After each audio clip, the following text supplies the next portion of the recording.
এটা খুব ইজি আর ঘরোয়াভাবে বানানো একটা বাটার চিকেন রেসিপি। প্রথমে 500 গ্রাম বোনলেস চিকেনগুলিকে 1 চামচ ধনে গুঁড়ো, হাফ চামচ জিরে গুঁড়ো, কাশ্মীরি মির্চ 1 চামচ, 1.5 চামচ আদা রসুন বাটা, খুব অল্প পরিমাণে লঙ্কা বাটা দিলাম। লঙ্কাটা যে যার টেস্ট অনুযায়ী দেবে, আমি একটু কম ঝাল করব। 1 চামচ গরম মশলা বাটা, একটু কসুরি মেথি আর স্বাদ মতো লবণ, পরিমাণ মতো হলুদ, 1 চামচ লেবুর রস দিয়ে চিকেনগুলিকে ভালো করে মাখিয়ে 30 মিনিট ম্যারিনেট করে রাখবো।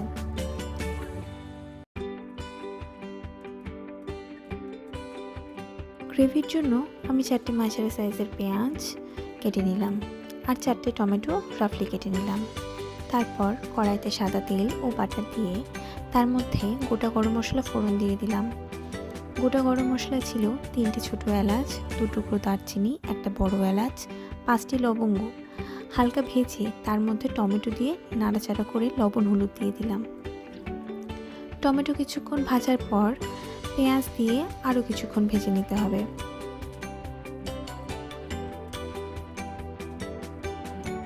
তারপর এতে 1 চামচ ধনে গুঁড়ো, হাফ চামচ জিরে গুঁড়ো দিয়ে নেড়ে চেড়ে দিয়ে দিলাম আদা রসুন বাটা 2 চামচ।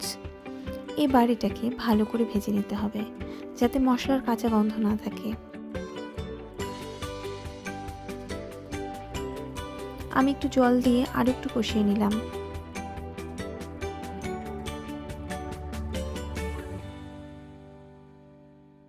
শেষে ভিজিয়ে রাখা কাজু দিয়ে আরও কিছুক্ষণ নাড়াচাড়া করে নামিয়ে ঠান্ডা হতে রেখে দিলাম।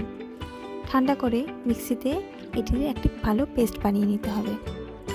আবার কড়াই বসিয়ে তাতে পরিমাণ মতো সাদা তেল আর বাটার দিয়ে তার মধ্যে হাফ চামচ কাশ্মীরি মির্চ দিয়ে দিলাম যাতে চিকেনগুলোকে একটু লাল লাল করে ভাজা যায়।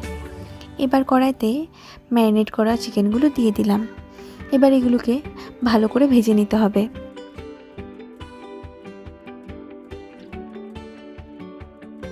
এবার সেই ভেজে রাখা পেঁয়াজ আর টমেটোর পেস্টটি একটা ছাঁকনির সাহায্যে ছেঁকে নিলাম যাতে গ্রেভিটি স্মুথ হয়।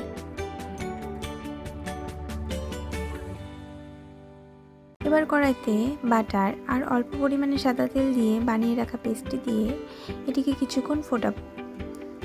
এই রান্নাটি ইচ্ছে করলে সম্পূর্ণভাবে বাটারেও করা যেতে পারে।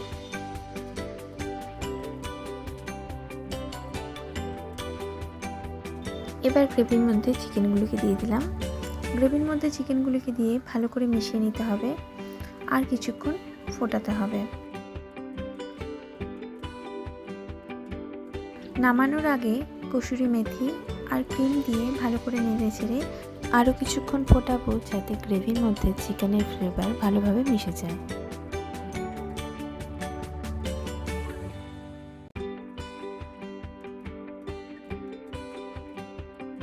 আমার বাটার চিকেন রেডি।